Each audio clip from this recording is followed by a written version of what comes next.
And, we meet physically in this space when we can, pre-pandemic, and we've been meeting virtually as we can since then. Sometimes we have technical issues that prevent us from meeting, but we practice every week from 7 to 9, whether we can see each other or not. And thank you all for being here. Hey, Jessica, welcome.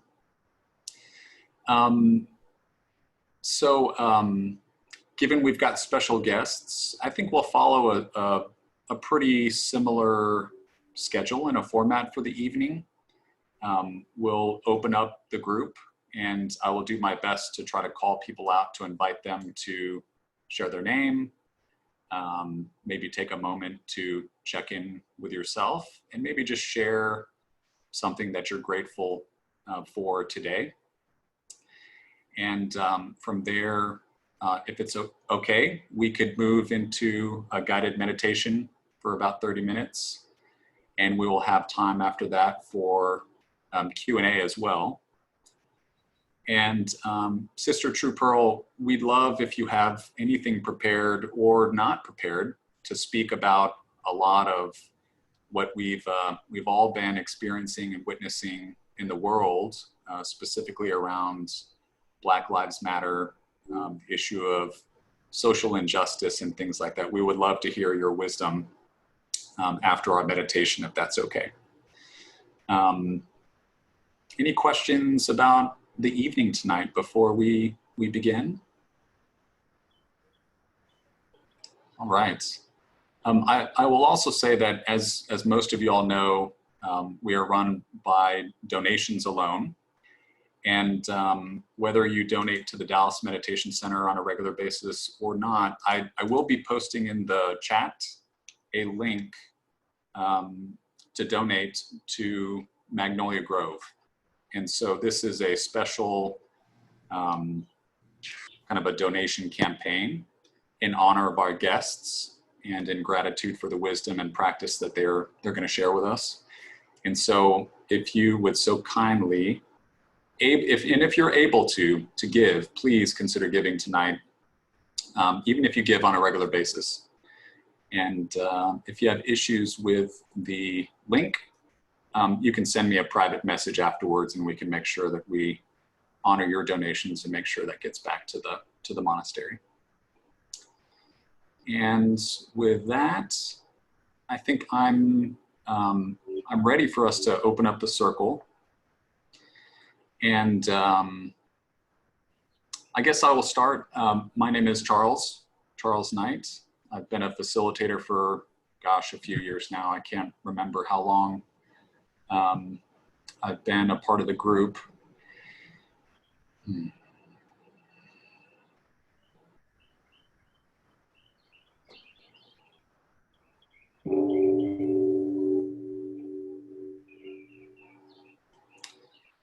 And one thing that I'm grateful for this evening right now is that like in the present moment, I feel no suffering, and I'm very grateful for that. So thank you all for being here again. I'm going to do my best to go down the list since there really is no circle. Alex, would you like to go? And Nicole?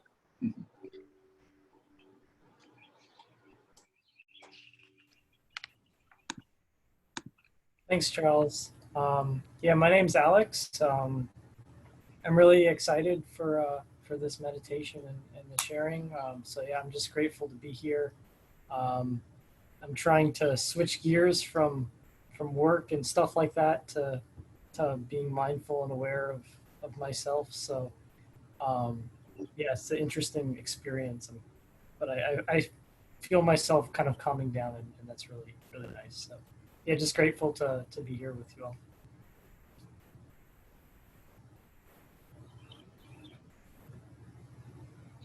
Hi, my name is Nicole, and I am grateful to see new and familiar faces. I've been doing a lot of inner work today, so it's just nice to be here. That's all.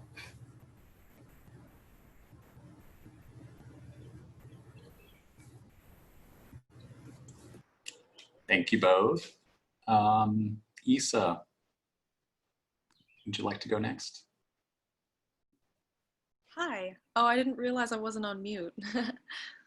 But hi, everybody. I'm just grateful to be here. I popped on a little bit late, so I didn't hear any of the introductions and everything.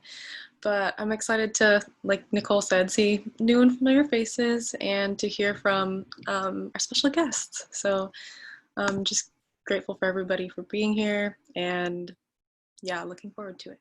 Thank you. Welcome and thank you. All right. Bobby, would you like to go next? Sure. Yeah, I am also very grateful to welcome Boinim and to have a glimpse of Magnolia Grove. I really enjoyed the little video you made because it reminded me of actually being there. I really loved being there in February. So I'm grateful for that. And I'm very grateful for my husband and my mother. They have done a good job of taking care of me. I don't know if any of you knew, I had an accident and injured my foot. So I was not able to walk for a while. Now I have a boot so I can clump around, and I'm grateful for that. Everything's healing well, and I'll be ready to run. Yeah, that's a joke, but I'm grateful. Thank you.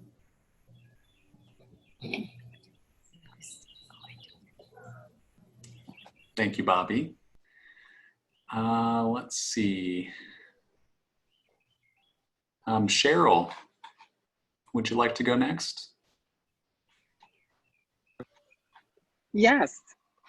I've snuck in because, you know, I like to come be a little participant, although I don't meet the age category. But I know y'all are always welcoming. So I wanted to, I'm so proud of what y'all are doing. Thank you. Thank you, Cheryl. Thanks for being here. And Christina DePinto, would you like to go next? All right. Hi, everyone. I'm Christina. I am a novice meditator, but I guess if we're saying what we're grateful for, I am grateful to my best friend, Christina Clark, for suggesting I join tonight. So thanks, Christina. Awesome. Thank you. Thank you for being here. Of course, thank you. Novice meditators are wonderful and welcome, so you're in the right place. Thank you. Thank you. All right. Other Christina Clark.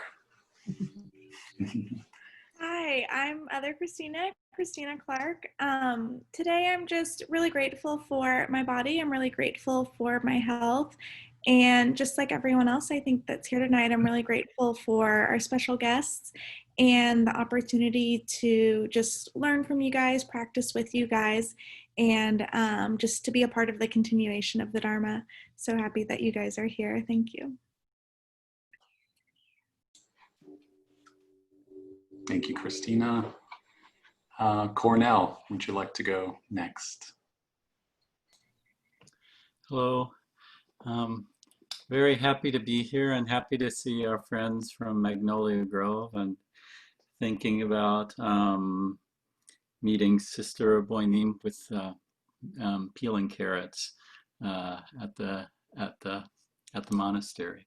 And I'm grateful today for being here with everyone and seeing all your faces, and that I'm safe, and that I accomplished a lot of work today, and I'm happy to just be able to sit now.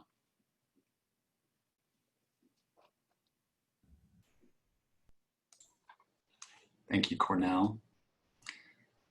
James, would you like to go next? Hi, everybody. Hey, I'm James. That's probably plenty. for me. I'm just grateful to be here. Good to see all you guys. I'm also an age violator. But, I haven't been to one of these groups, and this is pretty cool. Alex, it's good to see you again. I really enjoyed your last facilitation. It was really good to see everybody.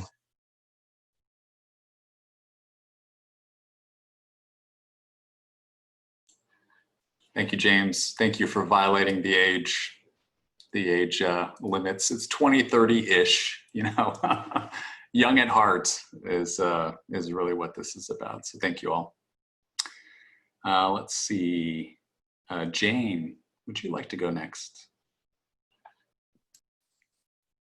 Hi.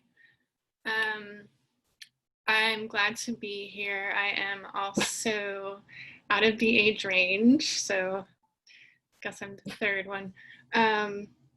But I've gone up to DNC. I think it has to be at least 5 years, maybe 6 years, just kind of off and on. But it being available online is nice. And I've also like been finding other meditation groups like in California and like other places to participate in, which has been kind of interesting. But I'm glad to be here. Thank you for being a part of our center for so long. Thank you. Okay, let's see. Nico, would you like to go next? Hello, everybody. I'm always grateful to be at the DMC gatherings, and it's no secret that the Tuesday night group has a really dear place in my heart, and I have consistently violated the age limit for at least a couple of years, and it's wonderful. I really love this group. I'm really happy that we have guests, and I like to think of the age intention of the group as a place to support that age group, not a place to limit others from being here. It's a place to keep an intentional space to support the peer group. So I appreciate when there's people of all ages here. And maybe that's just my kind of selfish rationalization, but I'm going to stick to it. It's nice to see everybody. I'm looking forward to the evening. It was very well said, Nico. Thank you. Owl, I don't know if that's your name or if that's just your handle online, but would you like to go next?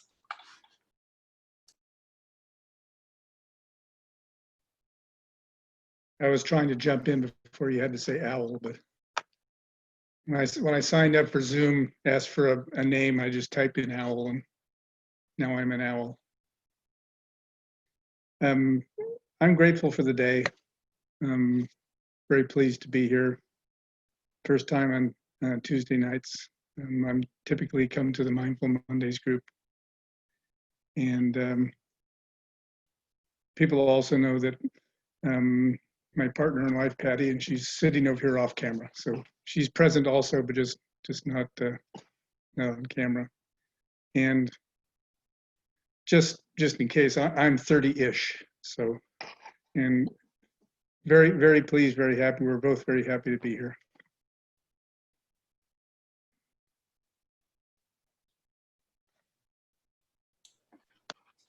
You will forever be owl to me, so thank you. And welcome Patty off camera as well.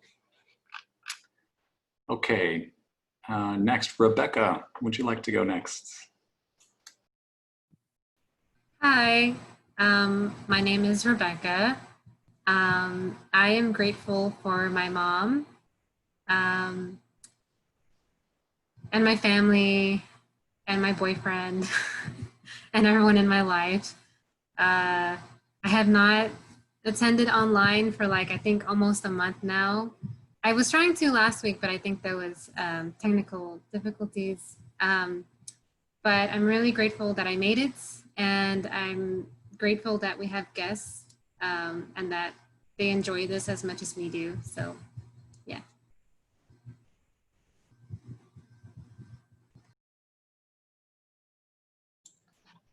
Thank you, Rebecca.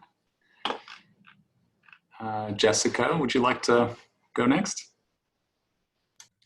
Yeah, my name is Jessica. I'm so grateful, Charles, that you're hosting this and for our guests to be here.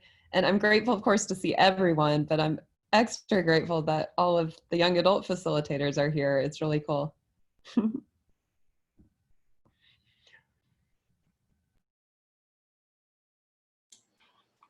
Thank you, Jessica. It's good to see your face too. Yeah. Okay. Let's see. Stevie, would you like to go next? Hey y'all, so I'm Stevie, and much like others have said, I am very grateful to have this opportunity to practice and to see all of your faces, you know, in spite of all of the difficulties that are going on in the world right now. Also very grateful for our special guests, so look forward to hearing from everyone later.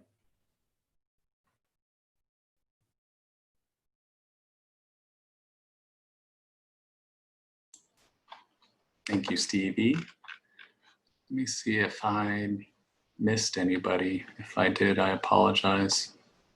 I think that's everybody except our special guests. And so, Sister Boydnyam, would you like to introduce yourself and share as well?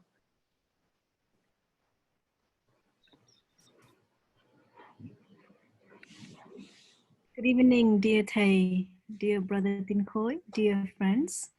My name is Sister Bội Nghiêm. In English, it means Sister Trooper, not Trooper. Today, I am very grateful to Brother Tin Khối for sitting here with me. It's always nice to do things together with a brother or with other monastics. We are still in a lazy period, and Brother Tin Khối is very kind to accept the invitation to join with the session tonight. So I'm very grateful for my brother's presence. And of course, I'm very grateful for all of you being here tonight. Thank you.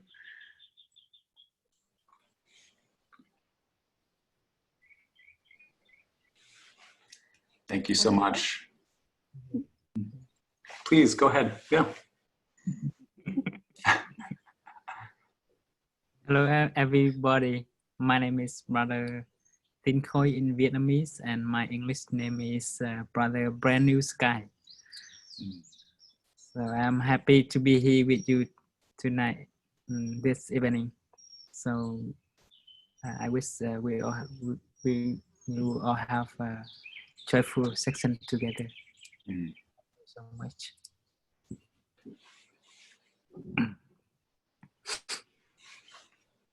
Such beautiful names, beautiful people. Thank you. Thank you again for being here. So thank you all for opening the circle together. In a lot of ways, that's the favorite part of these evenings for me. It's just getting a chance for each of us to check in and connect with each other. So thank you for that. Now I think it makes sense to maybe shift to practice. And so, Sister, if you're ready, I can turn it over to you, and I can also share that if you feel like turning off your video during meditation, that's fine too. I know some people prefer that, but I look forward to our practice, and thank you again, brother and sister, for being here and for guiding us in our practice. So thank you. Thank you, dear friends. So now Brother Tin Khối will start the session of guided meditation. He will offer us the evening chant. So I don't know when was the last time you got to hear the monastic chant, evening chant. And so tonight is the night, and the birds will help to harmonize with the chant. So Brother Tin Khối, please.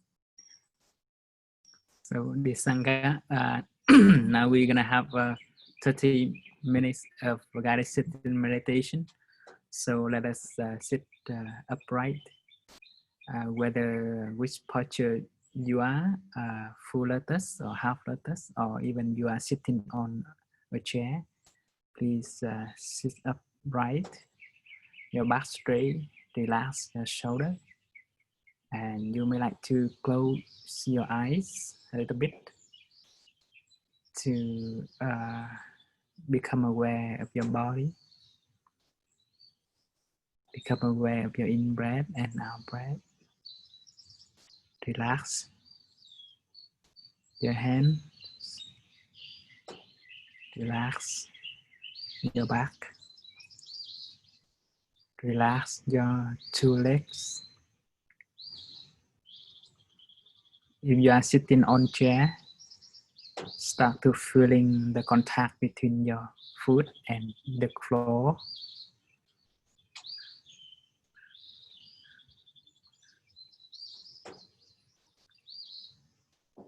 Become aware of your in-breath and out-breath by feeling the rising and falling of your abdomen. And now I'm gonna to have the evening chant in English.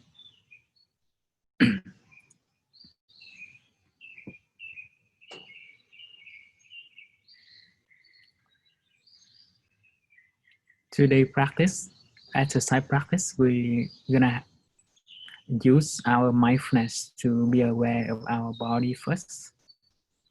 And then we're gonna go deeper by becoming aware of our feelings, which have manifested in our daily life. So in this session, we try to experience our feelings in every moment of our sitting.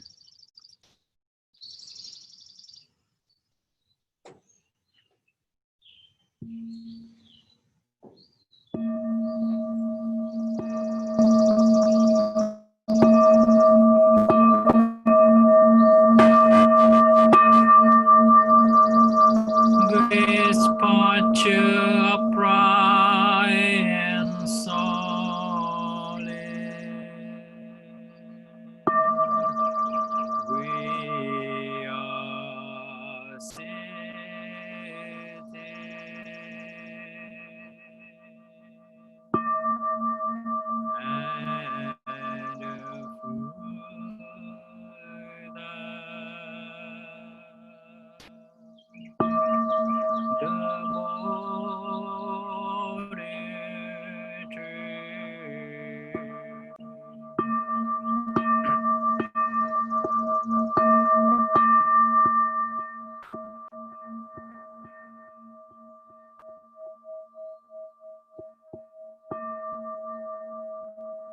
Body, spirit, and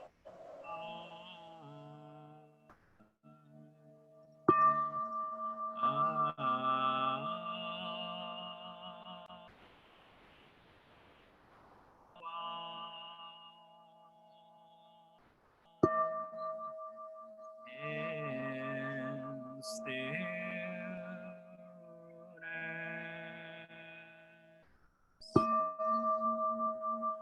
There is no more thoughts of right and wrong.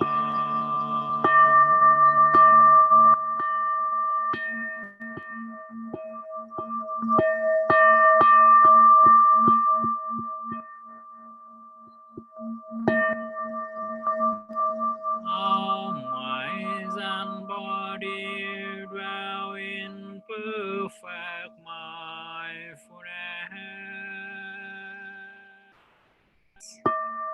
When red is covered, our original nature,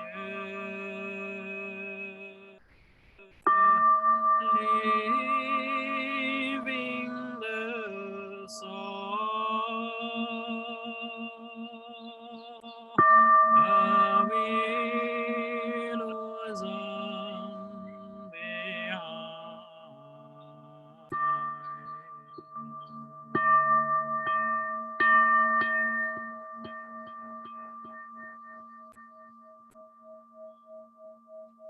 Noble Sangha diligently bring our minds into meditation.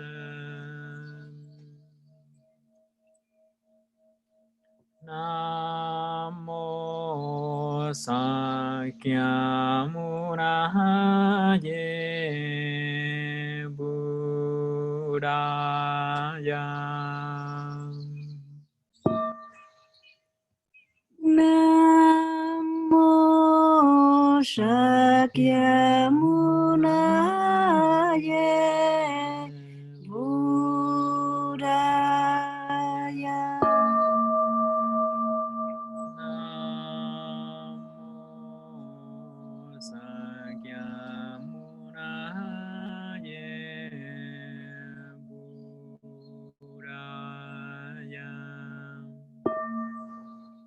Namo Shakyamuni Buddhaya. Namo Shakyamuni Buddhaya.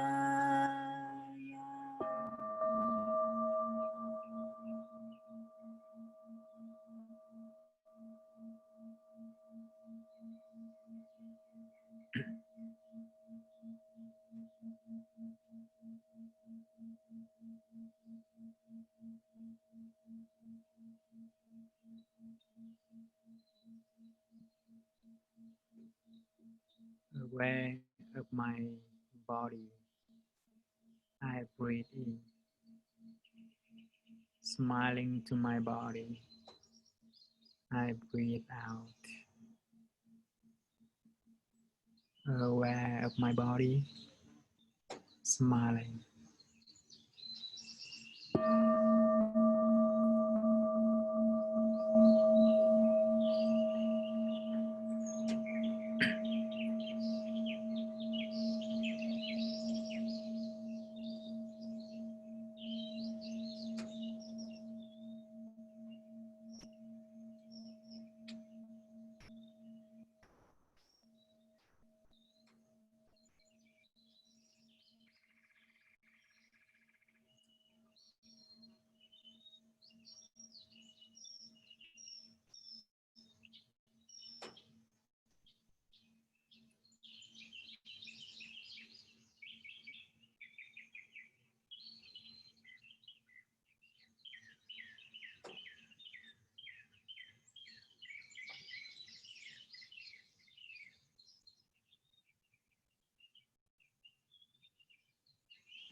Calming my body, I breathe in.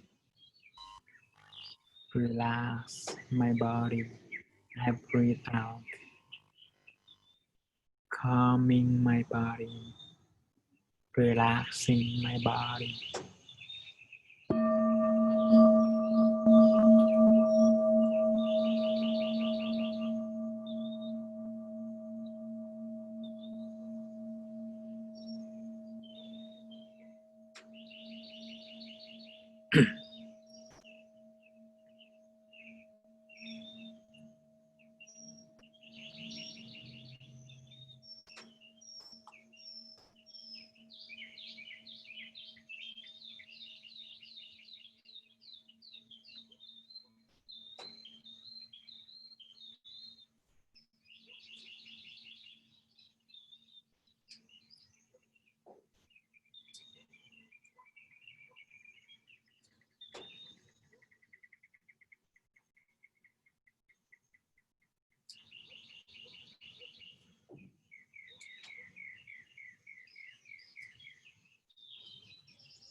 Feeling calm in my body.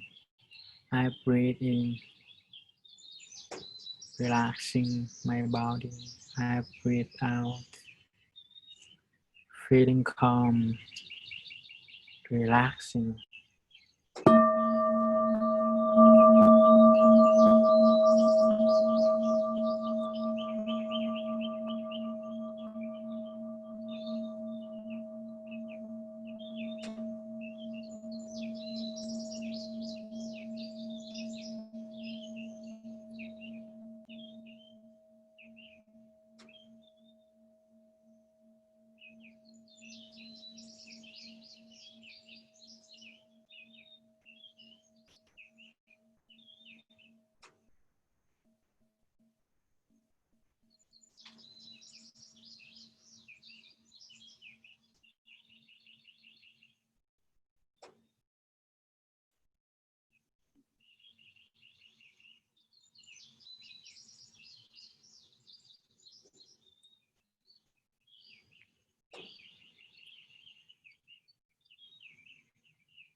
Feeling joyful in this very moment.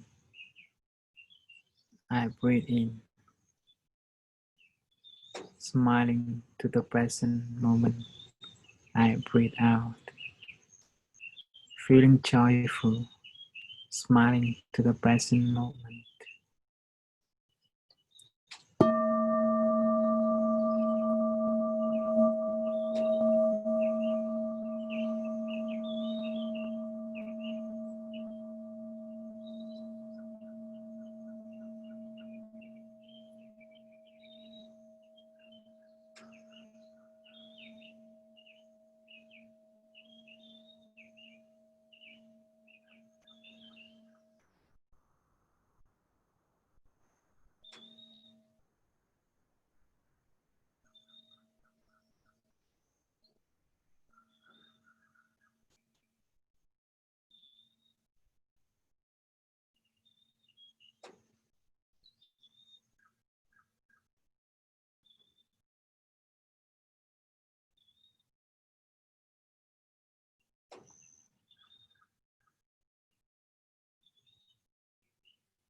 Feeling peaceful in this very moment.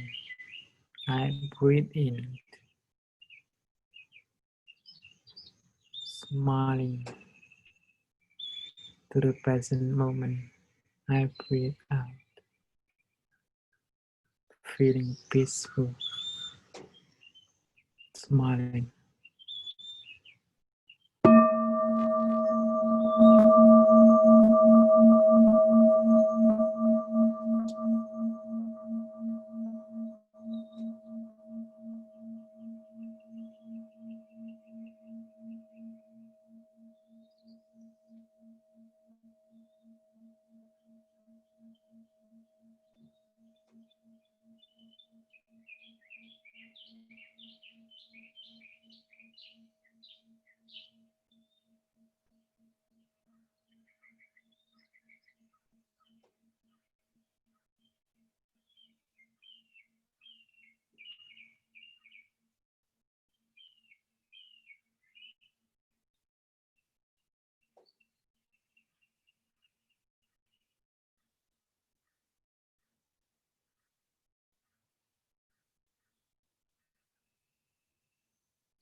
experiencing the pain in my body. I breathe in, smiling to the pain in my body.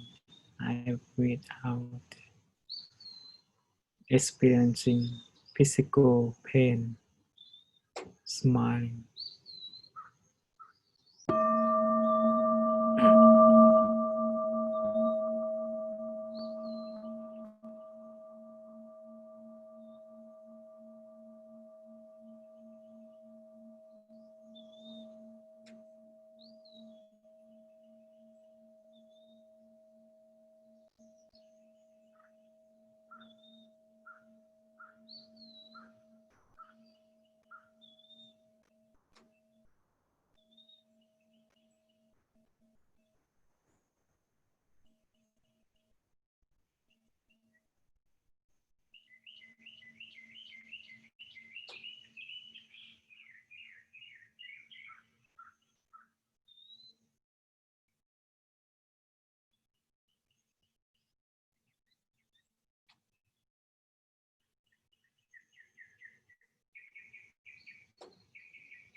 Recognizing that there is a physical pain, I breathe in, knowing that there is no more than a physical pain, I breathe out, recognizing pain as physical, only physical pain.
Experiencing the pain in my mind, I breathe in, smiling to the pain in my mind.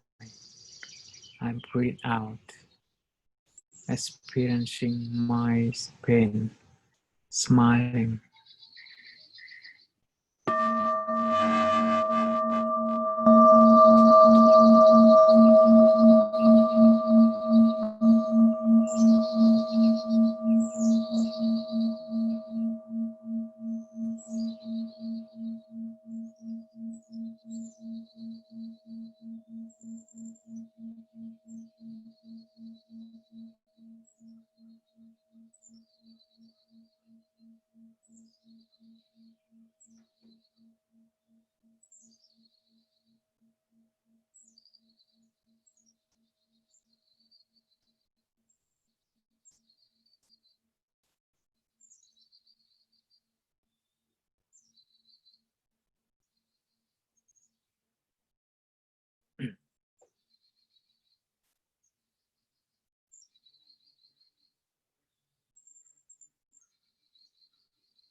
experiencing the pain of fear in me in this pandemic. I breathe in, smiling to the pain of fear in me in this pandemic.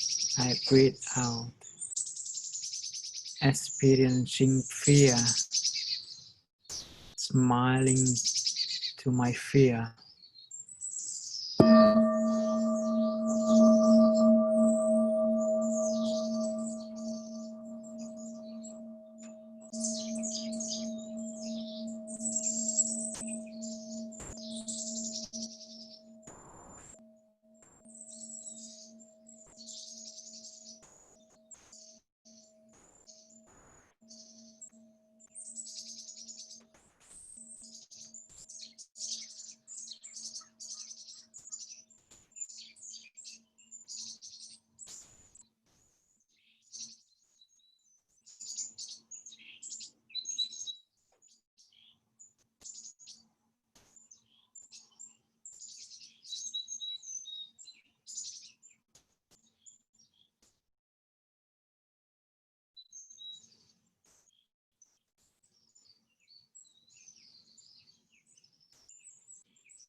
Experiencing the feeling of insecurity in me in this pandemic.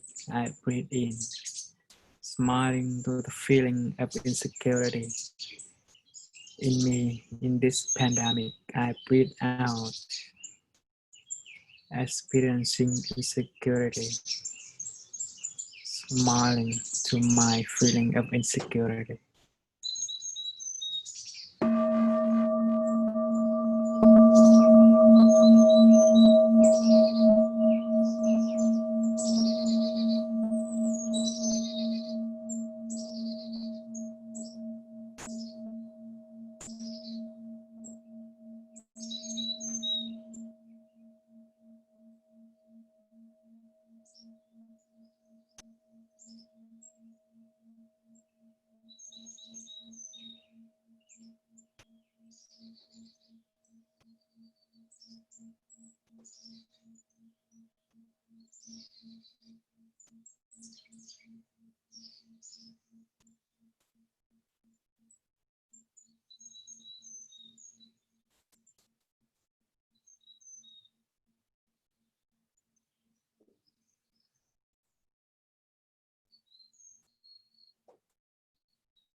Experiencing the feeling of sadness in me in this challenging time.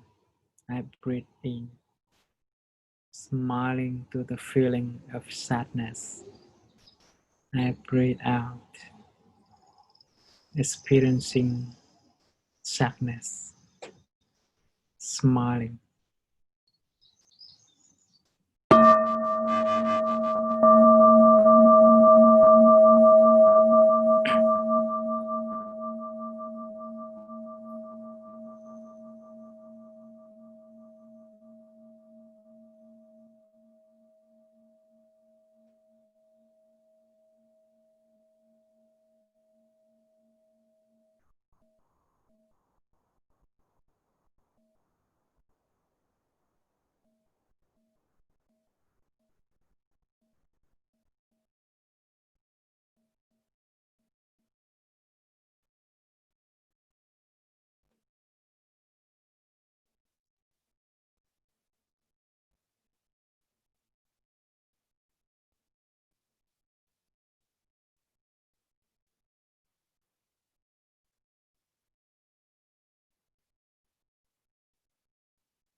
experiencing the feeling of anger in me.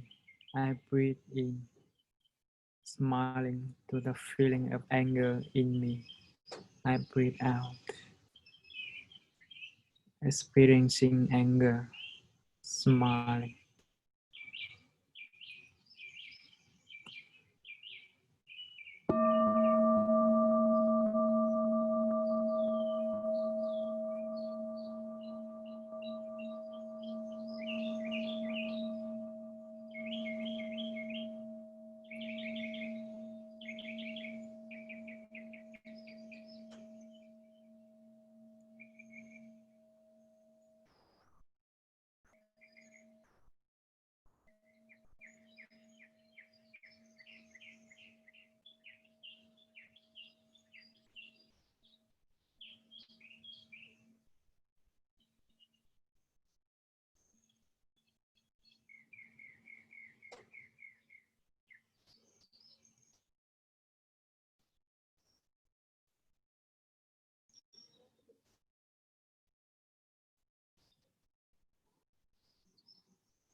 Dwelling in the present moment, I breathe in,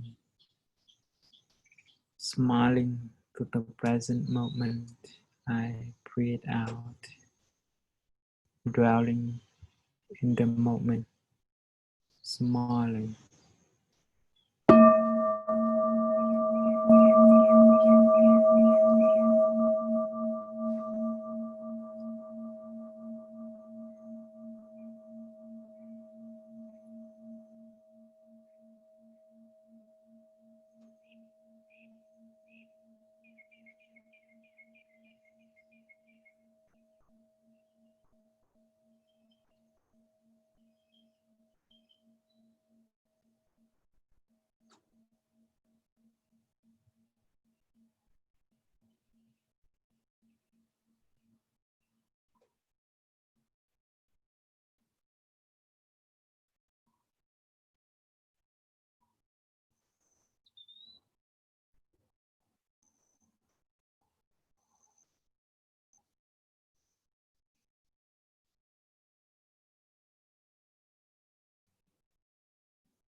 Feeling happy of being healthy, I breathe in. Feeling lucky, I breathe out.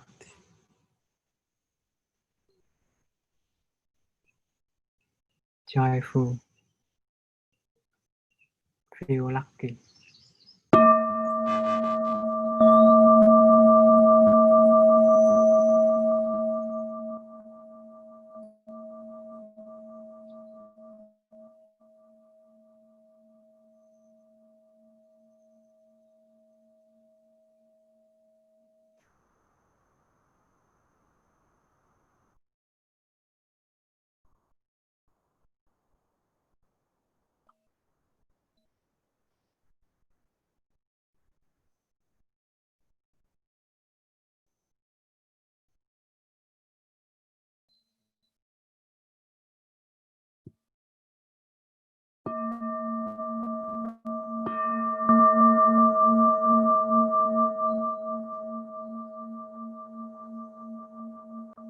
Dear friends, our guided sitting meditation section is over.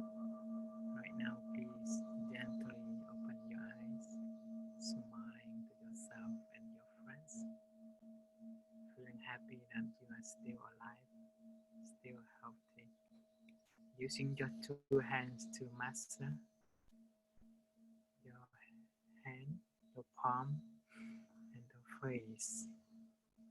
Using your two hands to massage your lower back and your legs too.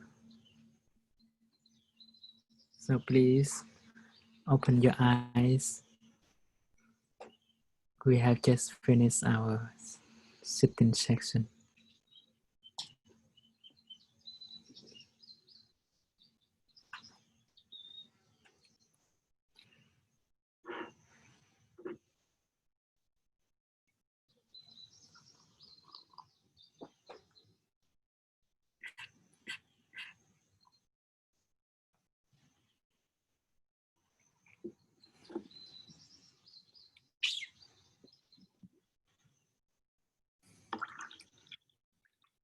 If you guys have water beside you, you may like to take some water before we move to the other section, where is some sharing from our sister.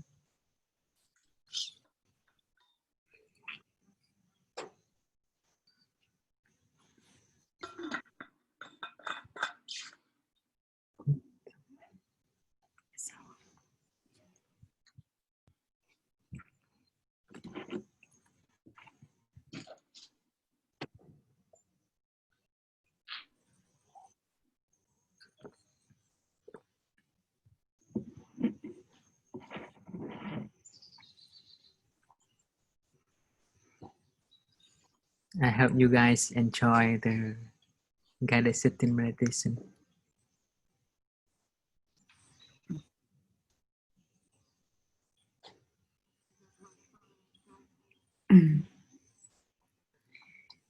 Dear Tay, dear brother, and dear friends, before we go to the next part of the session tonight, I would like to invite Brother Tin Khoi if you could invite one sound of the bell for us to come back to our breathing.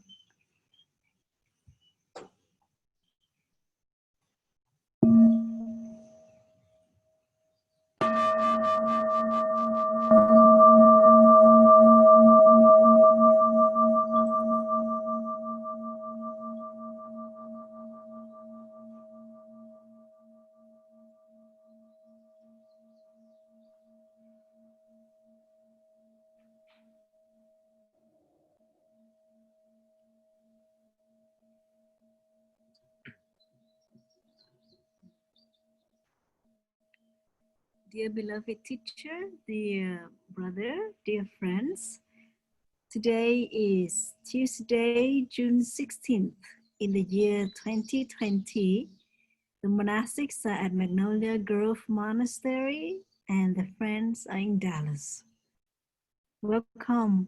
Thank you so much for spending your Tuesday night with us, and I'm so happy to know that you all have an appointment with life every Tuesday. This is such a wonderful commitment and dedication that you all invest in.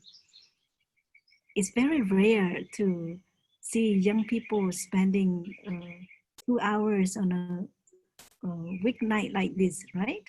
So please give yourself a tap on the shoulder for a job well done, to leave everything behind and spend your night with us. You are able to practice letting go very well. So good job, guys. See, as young people, we are able to do many things that we want. So it is my first time being in contact with the Wake Up Dallas Sangha. I hope that all of you know about the history of Wake Up. It was our teacher's vision to create opportunity for young people to come and practice together, to build a community of passion, joy, happiness, non-violence. And I'm so happy to know that there are many wake-up groups that are flourishing in the United States, and we have one in Dallas. So again, thank you for keeping Wake Up alive, and thank you for waking up whenever you remember. Yeah, the monastics are also reminding us to wake up as much as we can. I was asked by Charles and perhaps other friends at Dallas to talk about racial injustice and Black Lives Matter. You know, this year is the year 2020, perfect eye vision. And I am so happy that many people are using this perfect eye vision to see Black Lives Matter in a different perspective. As I was reading New York Times Magazine, I think 2 days ago, and they say that back in 2014, the support for Black Lives Matter was very low. And now in the year 2020, that number has increased to, I think, 60 to or 80%, if I remember correctly. And so this is not a moment, but this is a movement. Somebody say this, and I really like it. This is a movement. Just like a wake up is a movement, it's not a moment. However, there is moment in movement. How can we be peaceful, compassionate, healthy in each moment? And that's how it's going to affect the movement. So there is no separation in the moment and in the movement. As Brother Tinkoy was guiding us and inviting us to come back to the present moment, to be aware of the feelings, to be aware of the body. And we can only do this when we are in the moment, in order for us to be ready for any movement that comes. And so now the Black Lives Matter movement, are we ready to join the movement? Is there enough compassion in the heart? Sure, we are angry. I am also angry. I don't know if Brother Tinho is angry, but I am angry. I am also sad. I'm also fearful, just like all of you. But it doesn't mean that I water the seed of violence in me. It doesn't mean that we have the right to go out and harm people. It doesn't mean that we look people with disrespect. It does not mean that we see other people as inferior than us. Sure, we have the right to be angry in this moment. Yes, we are sad at this moment. But again, that doesn't mean that we should use force or violence in the movement. And so this is an invitation and a reminder for myself as well as for all of us. How can we wake up in each moment of our daily life so that we can help people around us to wake up, to change, and to have positive impact in Black Lives Matter movement? And we can only do this together, only do this together. That is why it's so important for us to come together like this on Tuesday night, and also during the day, to remind ourselves to breathe, to be aware of the sadness, to be aware of the anger, to be aware of the irritation, the disappointment, and to say their names. We must be able to say the names of our mental formations, of our feelings, recognize them, call them by their true names, with compassion, without judging, without blaming.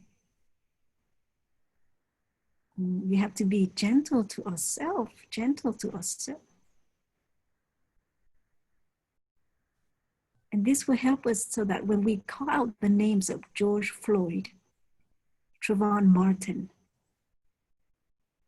there is compassion in the heart. And with this compassion, this fierce compassion, we are able to go further without being compassionate fatigue. You know, there are people who have experienced compassion fatigue. And if we are not careful, we will be able to fall into this compassion fatigue. It is very easy for us to be burnt out.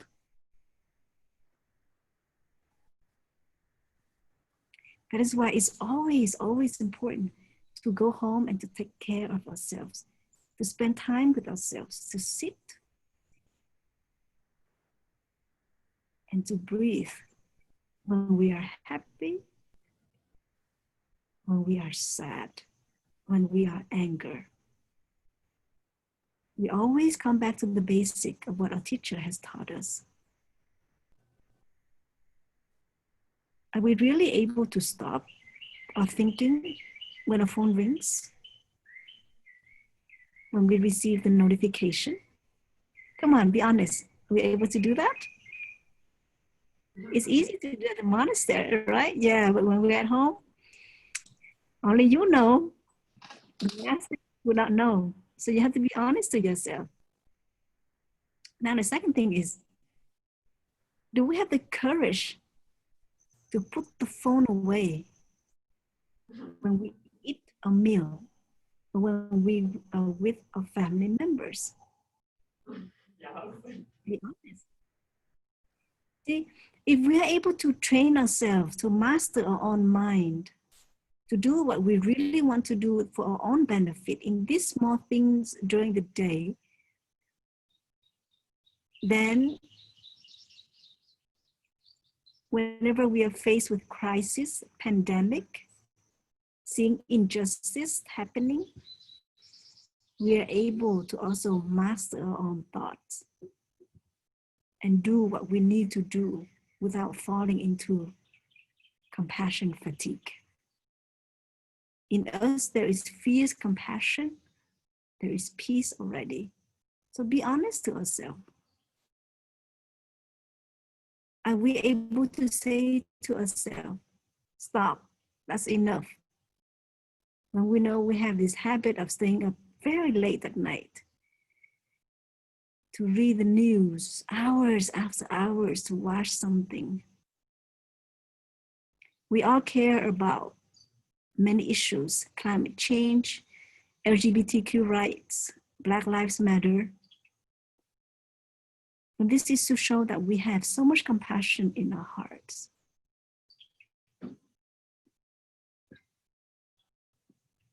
And we want to raise this awareness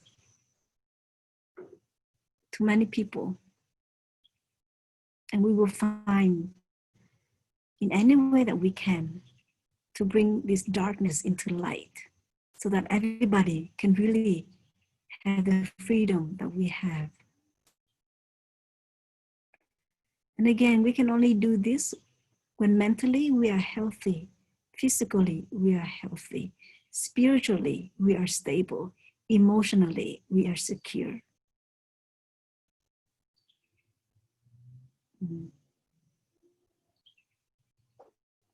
I'd like to share with you a story. Yesterday, as I was walking around the neighborhood with my sister, and I'm training myself to jog this whole loop. I think it's like 3 miles loop. And so I was, and there are a number of friendly friends in the neighborhood, and let's just temporarily call them dogs, puppies. And so, because I was running and my sisters were walking, so I got to this house with these friendly dogs first. You know, and then whenever we know that we're about to get to this house, we would grab a stick on the side and hold it like this. This is like the dog would be scared whenever they see someone hold sticks like this. And we tried it and it always worked. And that is because we were together. And so yesterday, I was by myself and I was holding a stick like this. And you know, 10 dogs were trying to attack me.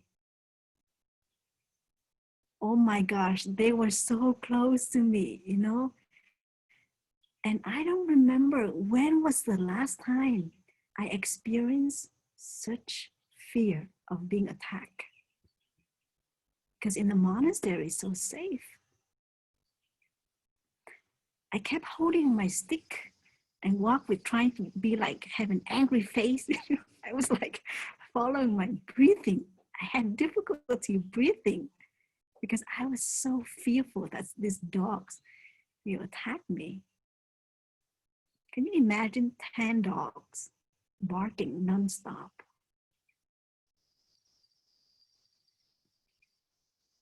I was by myself.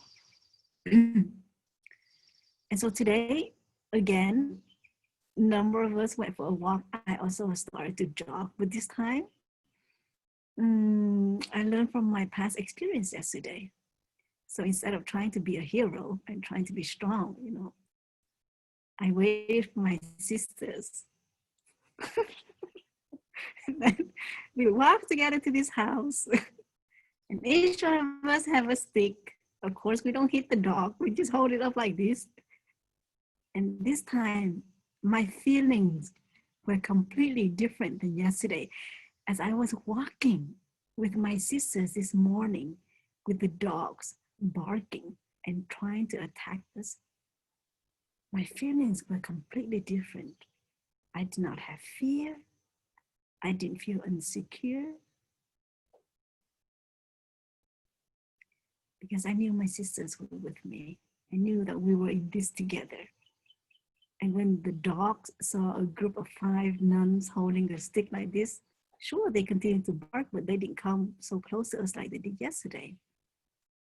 So I'm learning a lesson. That in order for us to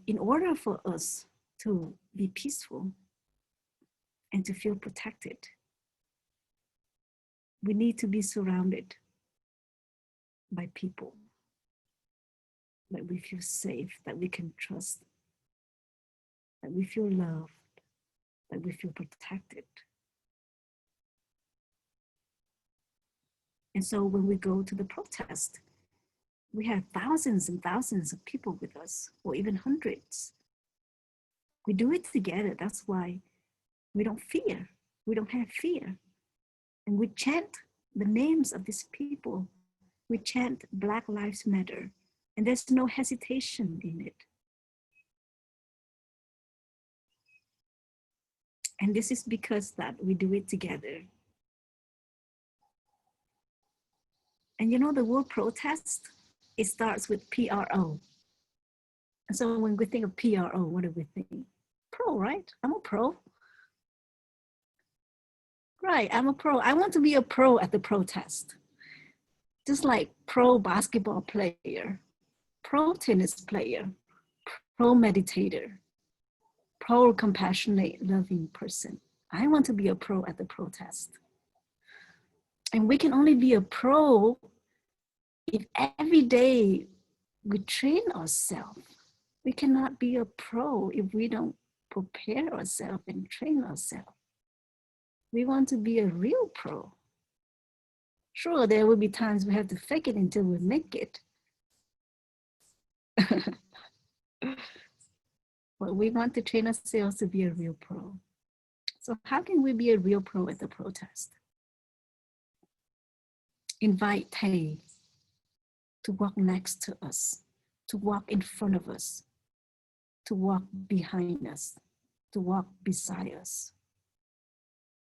Invite Dr. King to be there with us. Because when we know that Tay or Dr. King is beside us, our mindfulness is greater. And in us, there is compassion. We can yell the names. We can say out loud, Black Lives Matter. We can scream. But in us, there is also a compassion. Remember, always keep the compassion at the protests. Compassion means nonviolence. And so be a pro at the protest. Come back to our breathing while protesting. Laugh and dance with other protesters to let people see that, yes, In the protest, we can have fun. Just like we have seen videos of people proposing at the protest, dancing at the protest. And this gives young people hope that in the protest, Black, white, Asian, Mexican come together and say together, Black Lives Matter. I was deeply moved when I saw the image of a white man holding the sign, Black Lives Matter. Because it really shows that the solidarity that he has with the Black people. And it's also a message that he is sending out to the white people. I was deeply moved to see the sign of this Peru family saying that the Peru family is supporting Black Lives Matter.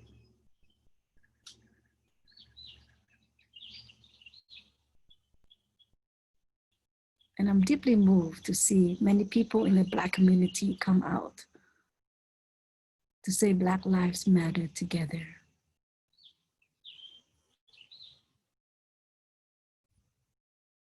Of course, perhaps it's nothing special when Black people say Black Lives Matter.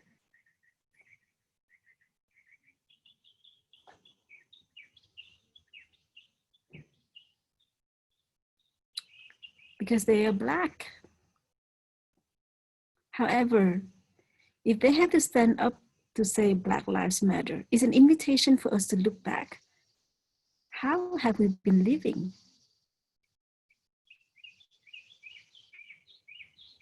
These Black people have to stand up and speak up for themselves.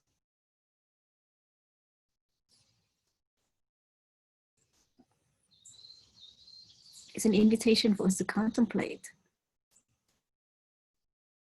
how we have treated our dear friends, how we have behaved, how our ancestors have treated these people. And we are a generation where we want to stop. We want to end this karma. And I think we can do it. And I know we will do it. With this momentum that we have in this movement, right at this moment, change will happen. And it's sad that in order for changes to happen, many lives have to be violated, hurt, harmed, killed. And we're letting history repeating itself, and it's just sad.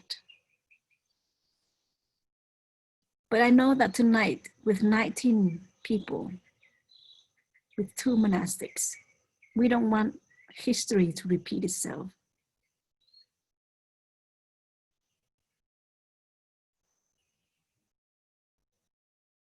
And we want to ensure that when we raise our own children, we want to let them know that if we want change to happen, nobody has to die. Nobody has to be killed.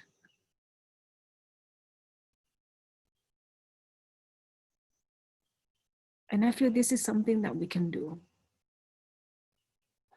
Just look at us. We have lived a life of forgetfulness for so long. And now we are finding ways for us to be more mindful. And we want change.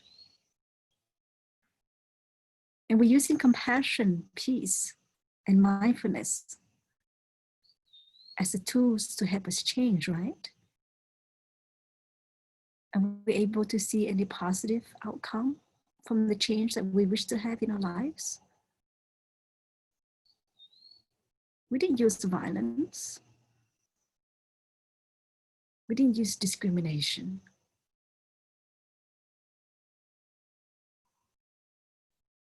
And this is a message that we need to spread. But in order for change to happen, nobody has to sacrifice their lives. Nobody has to live in fear.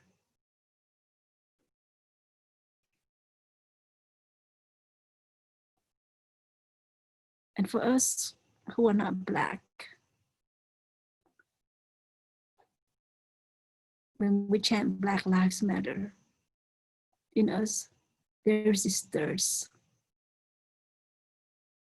There's this thirst of change. There is this thirst of hope.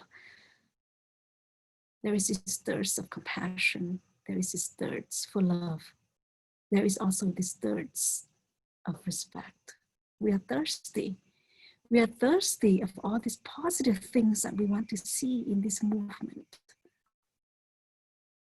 And the compassionate nectar is coming. It's coming slowly, but it's coming drop by drop, bit by bit.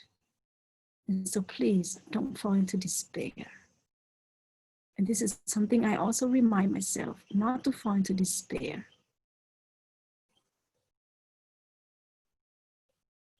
We are thirsty for Black friends to be able to feel safe when they go out, to be able to have the equal pay like any other people, to be able to have the same respect that any other white people have, any Asian people have. And so next time when we look at a Black person, pay attention to our feelings, pay attention to our mental formation, pay attention to our thoughts. When we look at them, do we only see the inequality that they have? Or do we also see the potentials that they have? Are we able to see a happy person in them? Are we able to see a doctor, an impactful person, a CEO, a mother, a father, a son, a daughter, or simply someone who wants to have a happy life?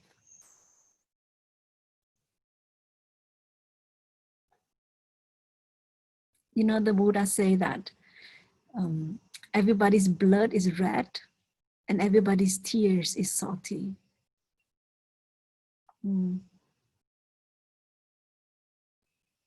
So for example, when you look at me and Brother Tin Khoi, what do you see? Buddhist monk nun, Asian? Spiritual teachers, daughter, son, thinkers, leaders, practitioners.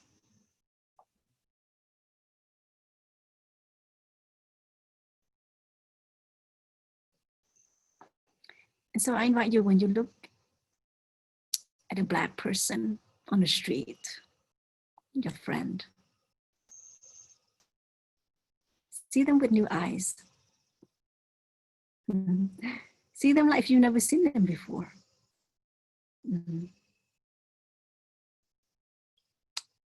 Don't just see them that they are Black, but also see their potential.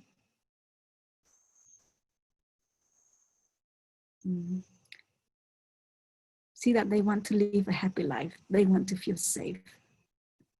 And there is this Bodhisattva called Bodhisattva Sariputta. He's a Bodhisattva of never disparaging anyone, who always see everybody he meets as a Buddha to be, an awakened one. Someone who has all this potential. And this is a Bodhisattva that we hardly speak of. we often talk about Bodhisattva Avalokiteshvara, deep listening. But I think in this moment, in this movement, we should take some time to learn about the Bodhisattva Sarapariputta. So what I'm going to do is I'm going to send you the text of this Bodhisattva into the chat box, and we can read it together, right? And let's see.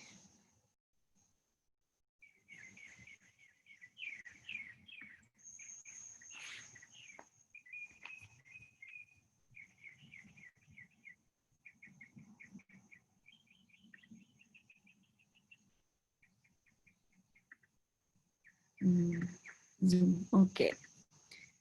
So here it is. I will read it for you. We invoke your name, Sarapariputta. We aspire to learn your way of never doubting or underestimating any living being. With great respect, you say to all you meet, you are someone of great value. You have Buddha nature. I see this potential in you. Like you, we will look with wise, compassionate gaze, so we are able to hold up a mirror where others can see their ultimate nature reflected. We will remind people who feel worthless that they too are a precious wonder of life. We vow to water only the positive seeds in ourselves and in others, so that our thoughts, words, and actions can encourage confidence and self-acceptance in ourselves, our children, our loved ones, and in everyone we meet.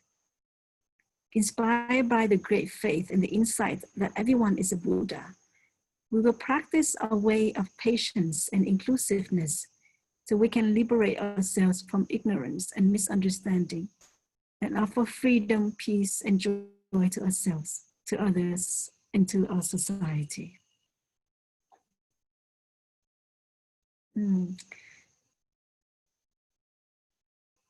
So please, in our daily life, invite ourselves to be the Bodhisattva Sarapariputta.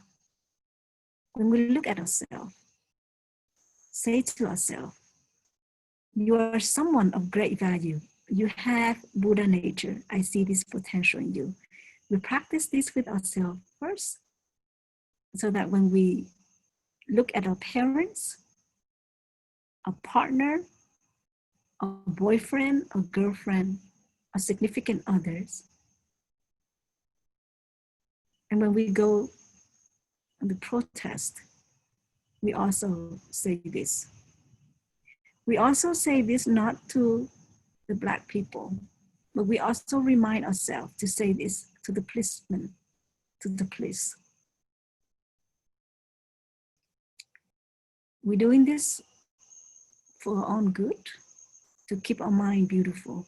Sure, we are aware of the police brutality,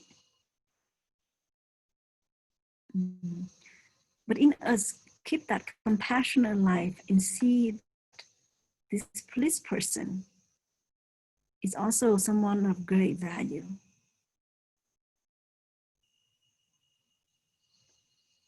I also hope to know what is behind the scene of all these police people.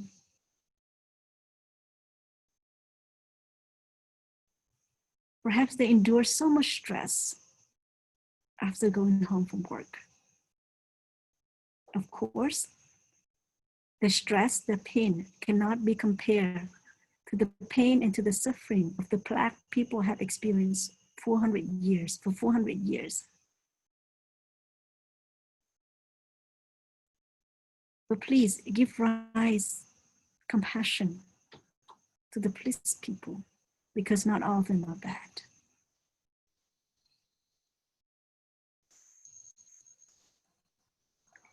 If in us there is compassion for one group, and anger and hatred with another group, then we're not being a pro. Remember, be a pro. Be a pro in our daily life. Be a pro in our thoughts. And this means that compassion and nonviolence should never leave, should never be abandoned or forgotten in the heart of any pro. And as a pro, we are always ready for whatever circumstances that come.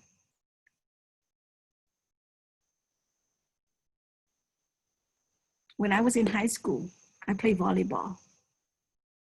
I was, I'm very short. I'm only 4'11". I'm sitting here, so you can't really see my height, but I'm very short. And whenever we practice, a coach, I'm a bumper. I cannot spike. I'm a bumper because I have quite strong hands. And whenever we practice volleyball, a coach would say, as a bumper, you always have to be in a ready mode.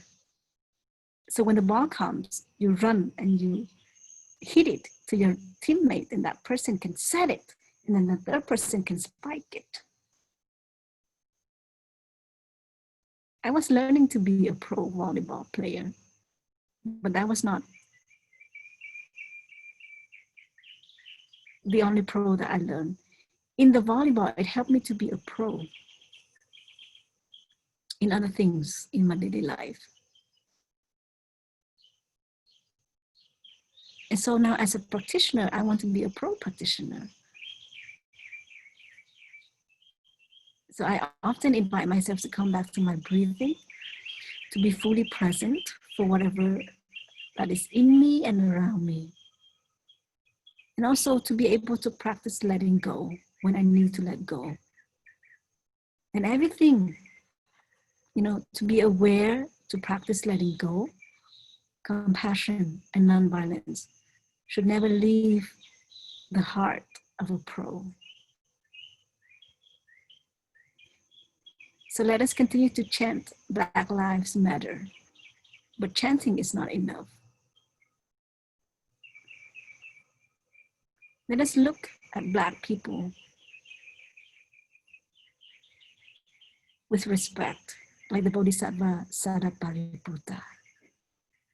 Don't be so quick to judge the book by its cover.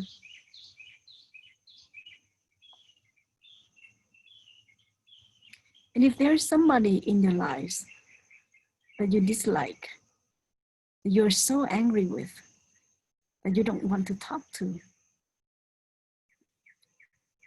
remind ourselves this. This person might help me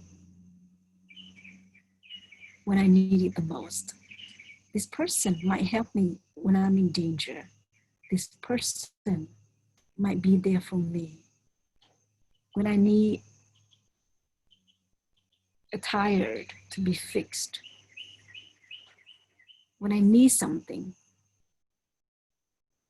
And then right away, that anger, resentment will slowly transform into gratitude.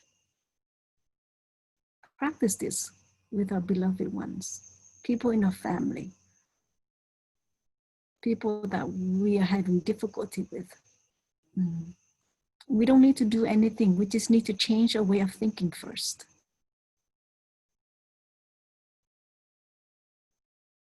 So let us continue to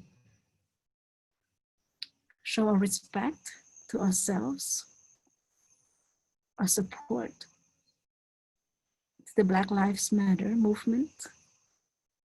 We know that our lives matter, but at this moment, we want to give a special attention to the Black Lives Matter movement. Just like when we go to a birthday party, we want to give a special attention to that birthday person, right? We know everybody's life is important, but now we want to invest all of our energy, our compassion, our love to the Black Lives Matter.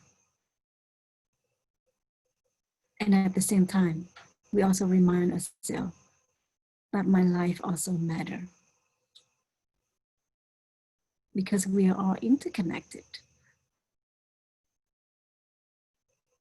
And when I see my life matters, then I will see Black Lives Matter. And if we only see Black Lives Matter and we go and we mistreat our body, we continue to have so much anger and hatred in the heart. And we need to look back and contemplate on what can I do to also let myself know that my life also matters. Because when I know my life matters, it means I'm healthy, physically, mentally, emotionally, spiritually.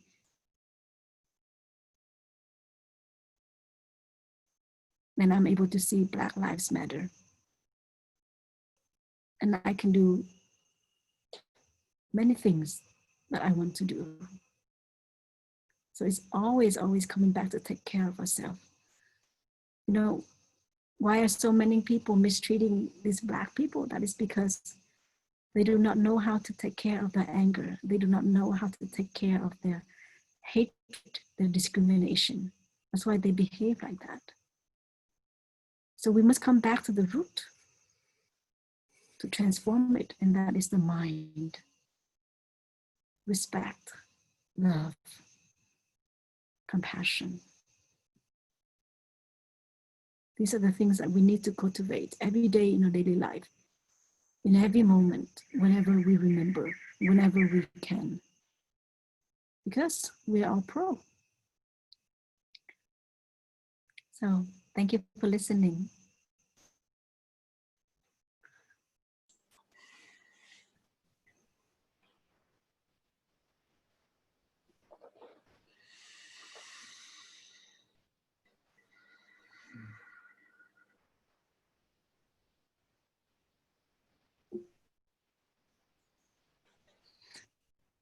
And now we have some time for some questions, right? Right, Charles? Yes, thank you so much for sharing that. I was taking a lot of notes, so thank you very much. I really appreciate you sharing your thoughts. And so we have some time for questions.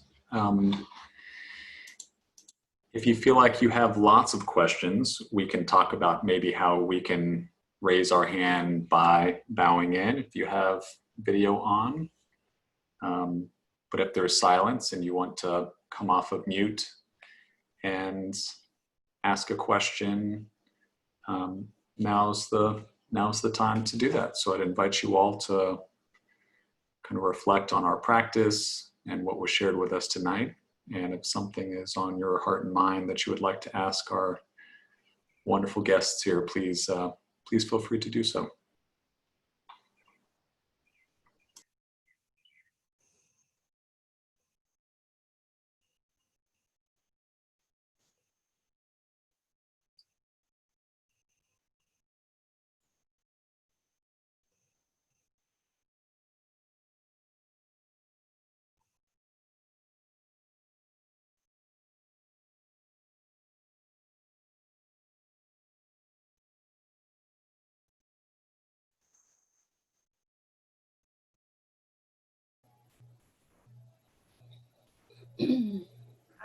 Hello. Hi. I don't really have a question right now. Oh, sorry, Rebecca. I didn't know you were ready to talk. So I didn't really have a question, but I wanted to just thank you for sharing the stories, especially the one about the dogs, because it reminded me of how I feel when I'm with a Sangha. I feel much more supported and much more able to kind of be stable and not afraid. And also I feel that I can just be free to be myself. I don't have to try to be something else. So, you know, when you confronted the dogs you didn't, when you're with your friends, you didn't have to try to be fearless and stern and with that angry face. But that made me think of being in a Sangha and how much I appreciate being with Sangha. Thank you.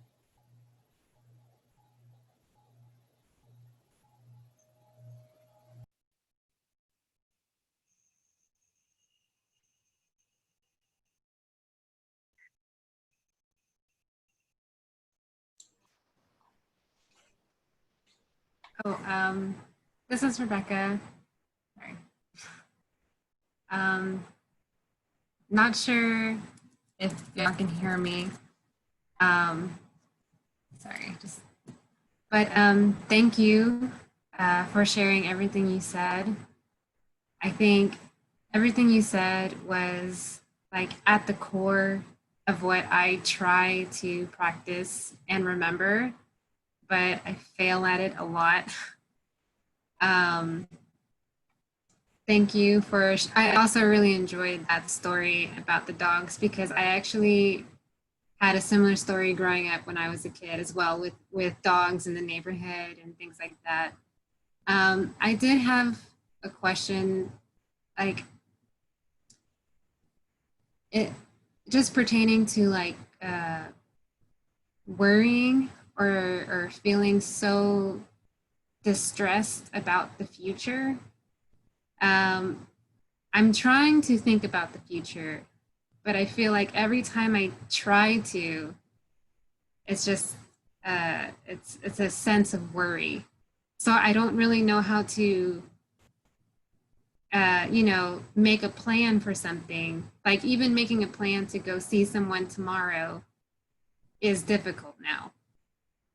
So I just wanted to ask like how I should kind of confront seeing or trying to look at the future in a way that's not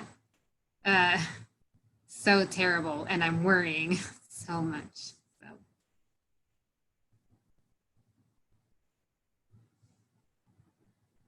So. Thank you, Rebecca, for your question. Perhaps Brother Tinko, your words of wisdom to Rebecca and to our friends.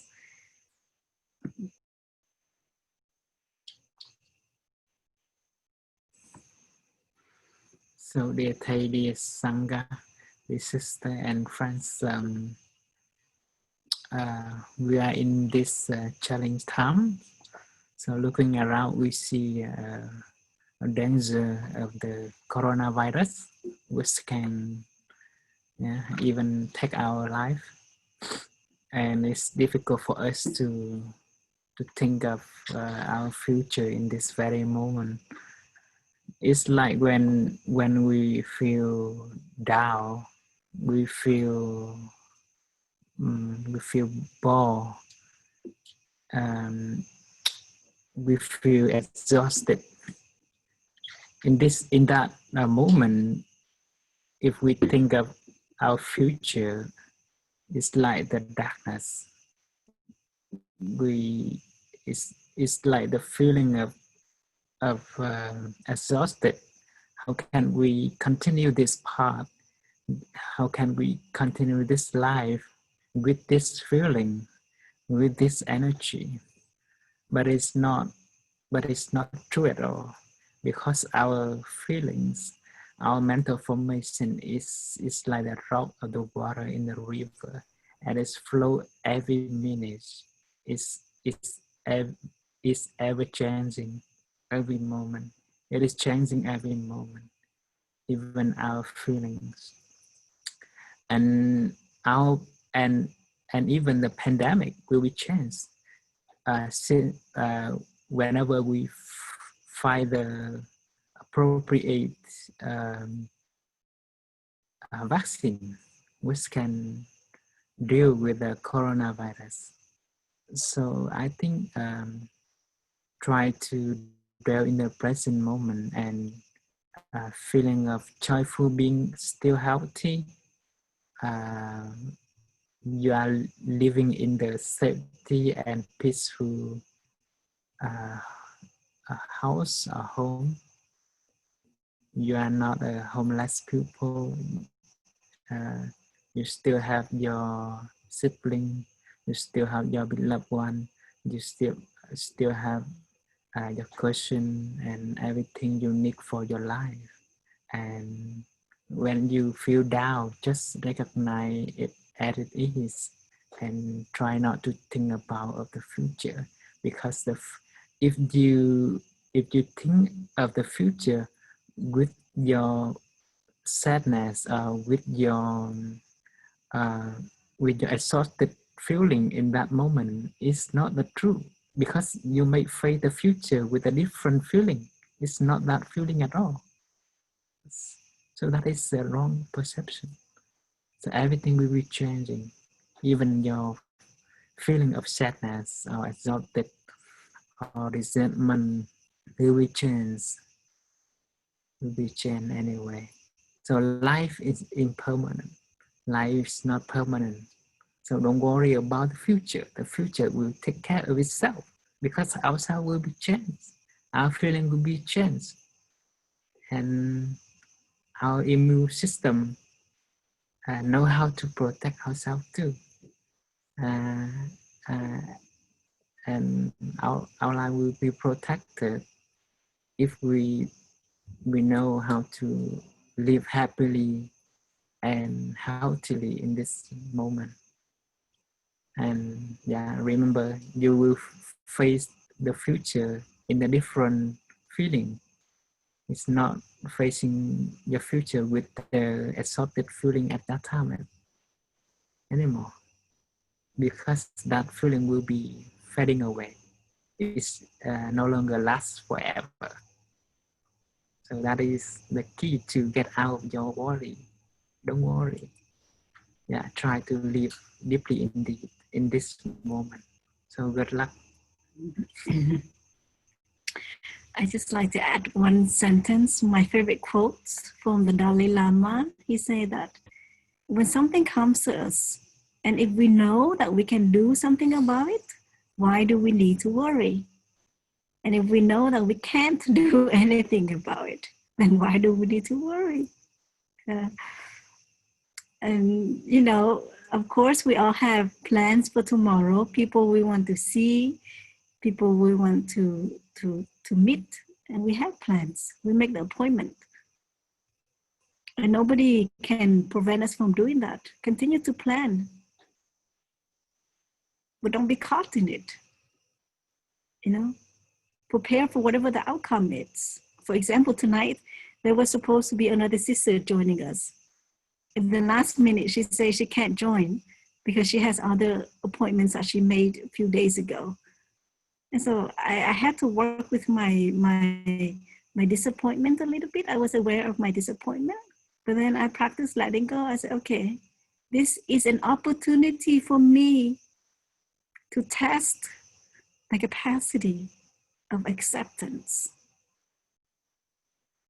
because life will be filled with uncertainty, even in the present moment, not mentioning about the future. So yes, plan for the future in the present moment, but don't be caught in the outcome that we want to see, the result that we hope to see. We will be wholehearted in whatever we do, but don't expect any outcome that we wish to see. And then we will feel so much better when it comes or when it doesn't come. Thank you for your question, Rebecca.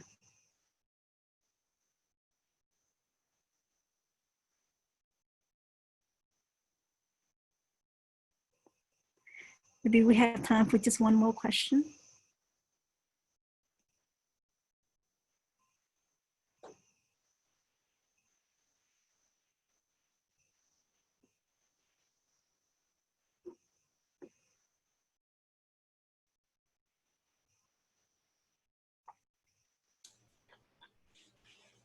So I've had several conversations with other young adults who believe that that anger is a good place to go in times like this, and that anger is kind of the fuel that's needed to help bring about change. And I see these people and I care about these people, and I'm wondering if you have advice for how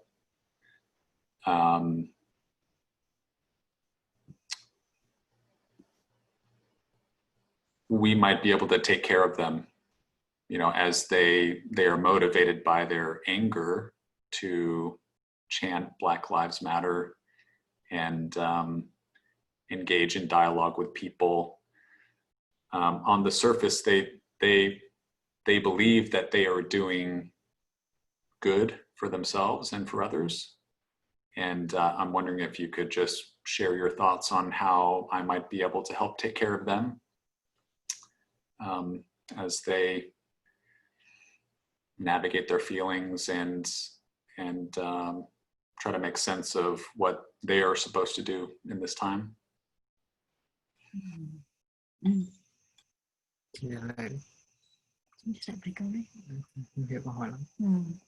So basically what you share is there are some people that you deeply care about that think that anger is something good to show during this challenging time.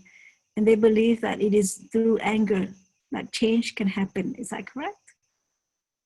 Yeah, and you want to help your friends on how, to deal with, to have perhaps a different way of thinking, and that anger is not the only solution for change to happen.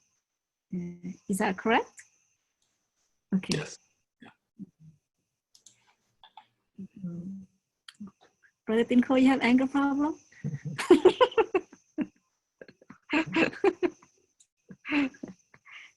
Have you ever want things to change and you show your anger and it work? So difference, I think that whenever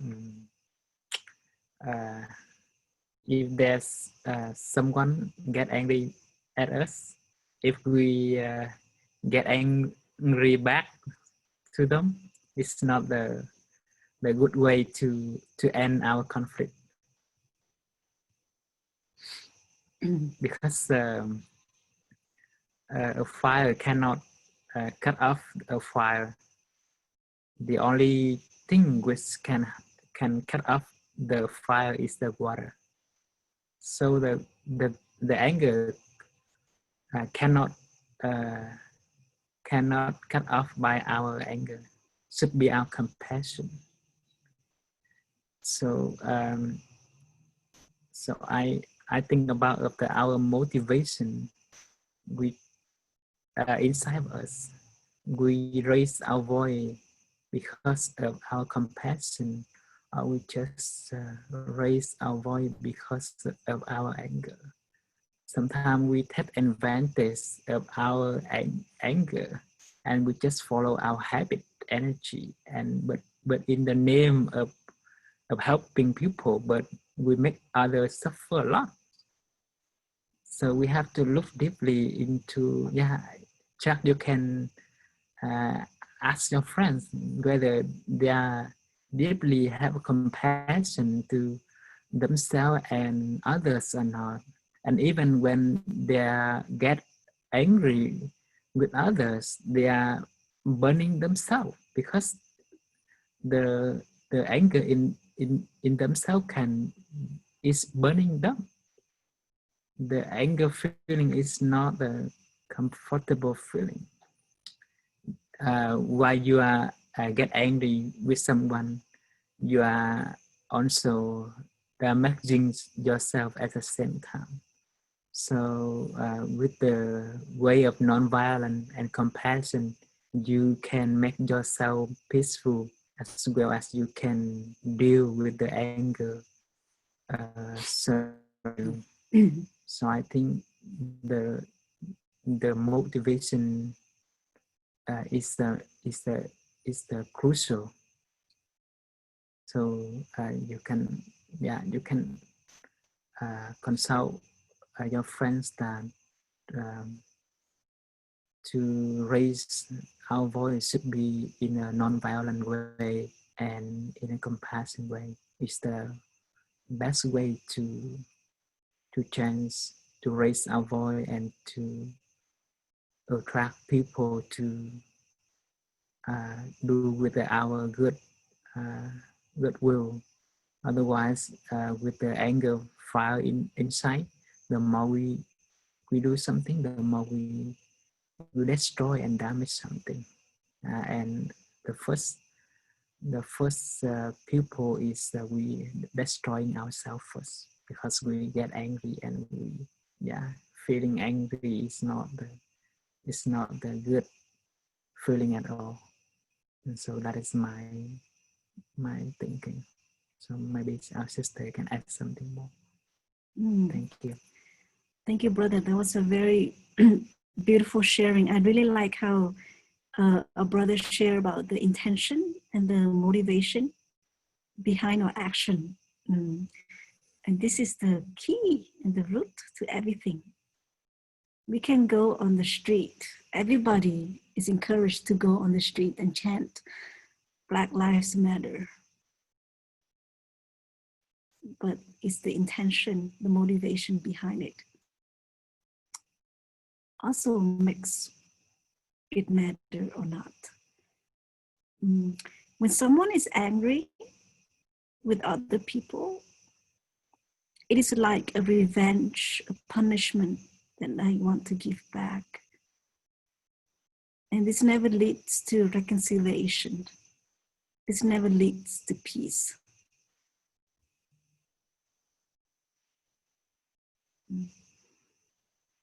Our voice can be vocal. The articles we write can be direct, straightforward. But again, compassion, peace should never leave.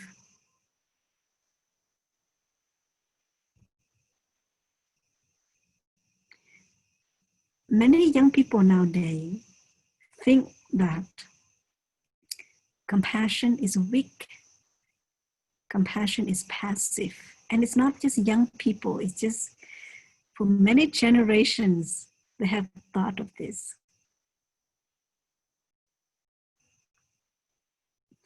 But now let's review history a little bit.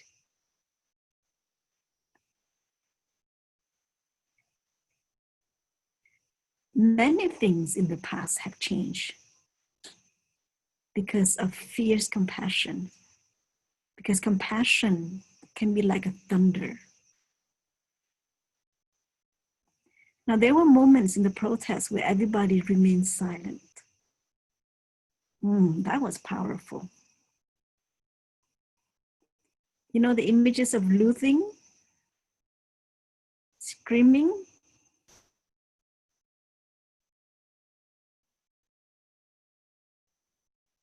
that will not help to invoke the message of Black Lives Matter any better. Images of people kneeling, walking hand in hand, moments of silence. Peaceful protest are the words that we often see nowadays on the news, and this is a great sign. And so when people are peaceful at the protest and the police are mistreating them, then we hope that something good, better happened. And now imagine if the protesters are angry and the police use whatever force that they have with the protesters. It's going to take some time for change to happen, because they're going to blame the violent protesters. But when the protesters are peaceful, are not enraged, are not filled with anger, then hearts will be moved, change will happen, and people will listen to us.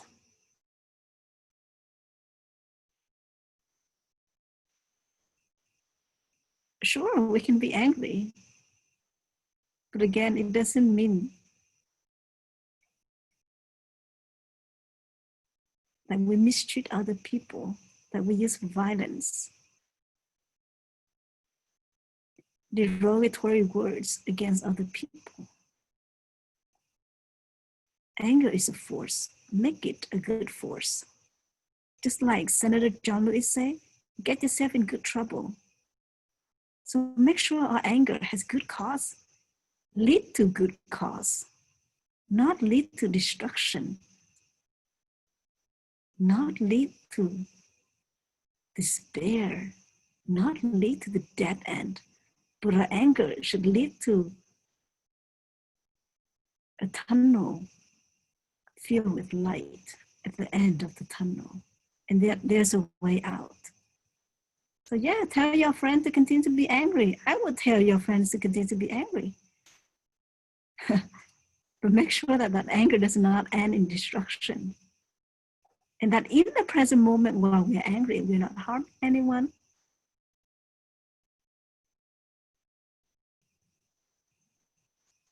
And that we don't use other things to stimulate our anger, because anger is a hormone, you know? And there are some people who feel good when they are angry. So they're secreting all these hormones.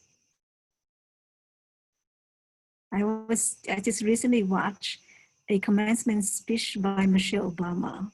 If you have time, please watch it. It's 17 minutes. And it's a message that she shared. Dr. King was angry. Victor Chavez was angry. But the anger did not lead to destruction. The anger made positive changes. Because in them there's still compassion, love, respect, and nonviolence.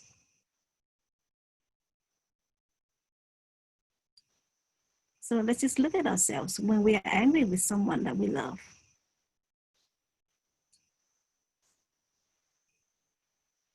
Is there anything that we can change in a way of thinking, in a tone of voice, in the motivation, in the intention, so that our anger leads to good cause and impactful and not lead to destruction and damage? And compassion is a verb. It's not a noun. It's also a verb. And compassion is not passive. It is not weak. And it would be difficult for people to believe it because they haven't experienced it. It is only when they are able to experience it, then they believe it. But at this moment, they still believe that anger is good. And we just pray and hope that one day they realize something else, that it's not just anger, but compassion is also not good, but the compassion is the best. So good luck, Charles.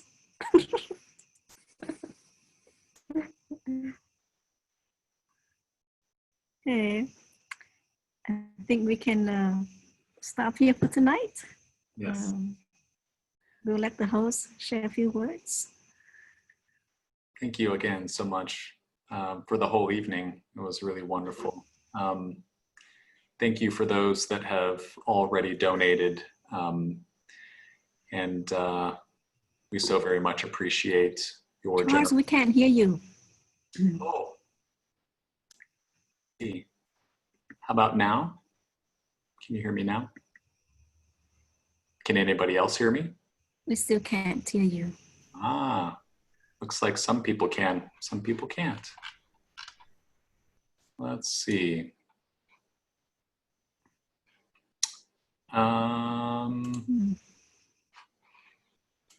Let's see here.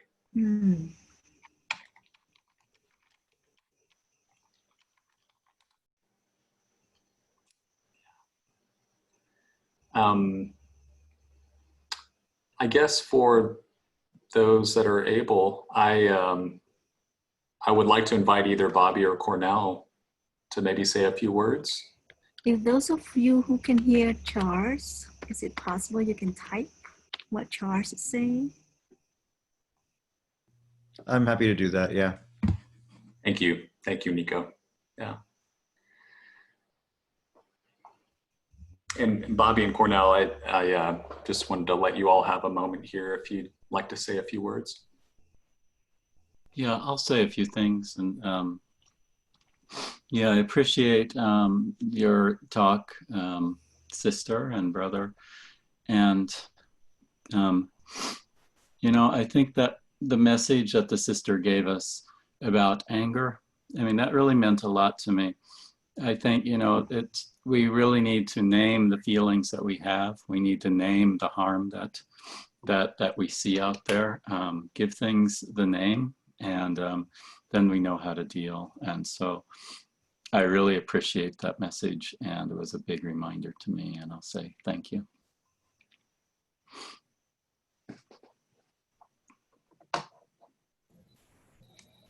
I really don't know that I have much to add. It was just wonderful.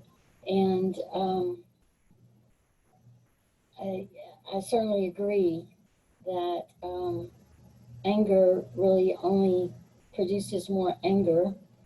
And when we're watering the seeds of anger, we're really only nurturing that particular energy. So Okay, thank you so much, dear friends.